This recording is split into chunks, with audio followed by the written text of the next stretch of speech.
এখন আপনারাও নিজে থেকে লক্ষ্মী ভাণ্ডারের স্ট্যাটাস চেক করতে পারবেন। কী করতে হবে তার জন্য আমি স্টেপগুলো বলে দিচ্ছি।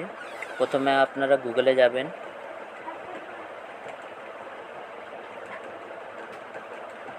গুগলে যাওয়ার পর আপনারা এখানে সার্চ করবেন লক্ষ্মীর ভাণ্ডার।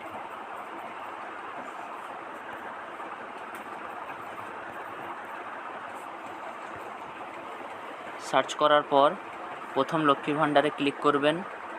ক্লিক করার পর এখানে ব্লু রঙের আপনারা দেখতে পাচ্ছেন ট্র্যাক অ্যাপ্লিকেশন স্ট্যাটাস, ওখানে গিয়ে আপনারা ক্লিক করবেন।